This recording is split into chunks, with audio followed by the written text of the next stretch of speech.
نحمده ونصلي ونسلم على رسول الكريم اما بعد فاعوذ باللہ من الشیطان الرجیم بسم اللہ الرحمن الرحیم۔ سامعین محترم، نماز کے فرائض کے متعلق ہمارا درس جاری و ساری تھا۔ آج کا ہمارا درس نماز کا 7واں فرض خروج بسنعہ، یعنی نماز سے باہر آنا۔ سامعین محترم، قاعدہ اخیرہ کے بعد سلام و کلام وغیرہ کوئی ایسا فعل جو منافی نماز ہو قصداً کرنا، اس کو خروج بسنعہ کہتے ہیں۔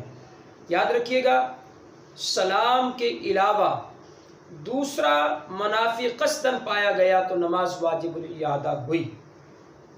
جب نماز پوری کر لی، قاعدہ اخیرہ ہو گیا، تو اب جو ہے السلام علیکم ورحمۃ اللہ، السلام علیکم ورحمۃ اللہ، ان الفاظ کے ساتھ ہم نے نماز سے باہر آنا ہے۔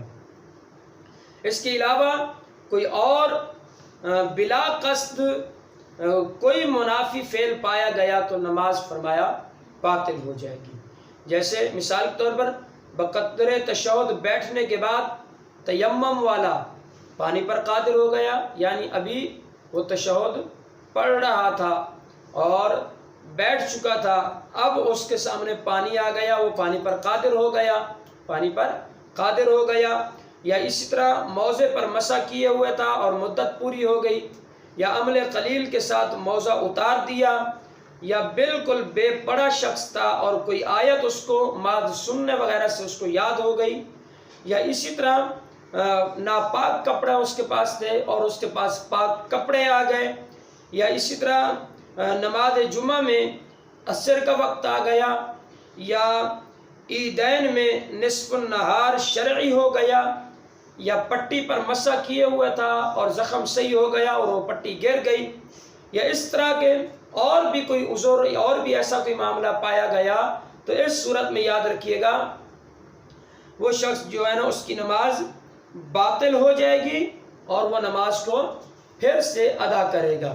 اگر وہ تشہد کی مقدار پوری کر کے اور اس طرح کی کیفیت اگر اس کے ساتھ کوئی مجبوری کی کیفیت بننے جا رہی ہے تو فوری طور پر وہ السلام علیکم ورحمۃ اللہ کہہ دیتا ہے تو اس کی نماز درست ہو جائے گی، کیونکہ درود پاک وغیرہ پڑھنا اور آگے دعائے معصورہ پڑھنا یہ مستحب ہے۔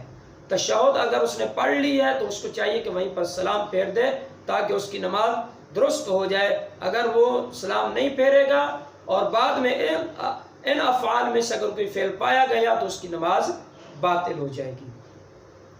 فرمایا مقتدی امی تھا، یعنی ان پڑھ تھا اور امام قاری، اور نماز میں اسے کوئی آیت یاد ہو گئی تو نماز باطل نہیں ہوگی، یعنی مقتدی کو، اس لیے کہ مقتدی امام کے پیچھے کھڑا ہے۔ قیام اور رکوع اور سجود قاعدہ اخیرہ میں ترتیب فرض ہے۔ اگر ایسا کیا کہ پہلے رکوع کیا پھر قیام کیا، یا پہلے سجدہ کر لیا پھر رکوع کی جانب گیا، اگر یہ ترتیب بھی آگے پیچھے ہو گئی تو یاد رکھیے گا اس صورت میں بھی نماز نہیں ہوگی۔ جو چیزیں فرض ہیں ان میں امام کی مطابعت مقتدی پر فرض ہے، یعنی ان میں کا کوئی فعل امام سے پہلے ادا کر چکا اور امام کے ساتھ یا امام کے ادا کرنے کے بعد ادا نہ کیا تو نماز نہیں ہوگی۔ یعنی اگر امام سے پہلے ادا کر چکا ہے تو اس کی نماز نہیں ہوگی، اگر امام کے ساتھ ادا کیا ہے یا امام کے بعد ادا کیا ہے تو اس کی نماز اب درست ہو جائے گی۔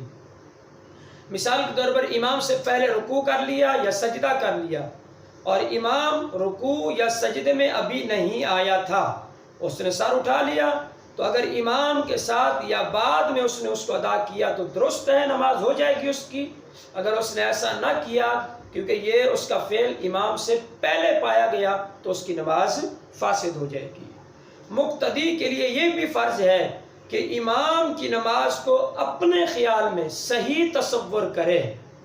اگر اپنے نزدیک وہ امام کی نماز کو صحیح تصور نہیں کرتا، امام کی نماز کو باطل سمجھتا ہے، تو جس کے پیچھے کھڑے ہو کر وہ امام کی نماز کو ہی باطل سمجھے گا تو پھر اس کی اپنی نماز بھی نہیں ہوگی۔ حالانکہ امام کی نماز درست ہے، امام صحیح نماز پڑھا رہا ہے، لیکن اس کا نظریہ یہ ہے کہ امام کی نماز باطل ہے، تو اس صورت میں اس شخص کی نماز نہیں ہوگی۔ تو لہذا امام کے پیچھے کھڑے ہو جب، تو اس وقت یہ بھی ہمیں جو ہے یقین ہونا چاہیے، اور ہمارے خیال میں یہ ہونا چاہیے کہ ہمارے امام کی نماز درست ہے، اسی وجہ سے میں اس امام کے پیچھے کھڑے ہو کر نماز ادا کر رہا ہوں، تو پھر اس کی نماز درست ہو جائے گی۔ اگر امام کی نماز کو باطل سمجھتا ہے تو پھر اس کی اپنی نماز نہیں ہوگی۔ امام تو صحیح نماز پڑھا رہا ہے، امام جو ہے اس کی نماز امام کی درست ہو جائے گی، بقیہ لوگوں کی درست ہو جائے گی۔ تو جو نماز امام کو درست نہیں جانے گا اس کی اپنی نماز باطل ہو جائے گی۔ اللہ تبارک و تعالیٰ کی بارگاہ سے دعا ہے، اللہ تبارک و تعالیٰ ہم سب کو صحیح طور پر مسائل شرعیہ سیکھ کر ان پر عمل کرتے ہوئے زندگی بسر کرنے کی توفیق عطا فرمائے، اور اپنی عبادات کی حفاظت کرنے کی توفیق عطا فرمائے۔ آمین۔ وآخر دعوانا الحمدللہ رب العالمین۔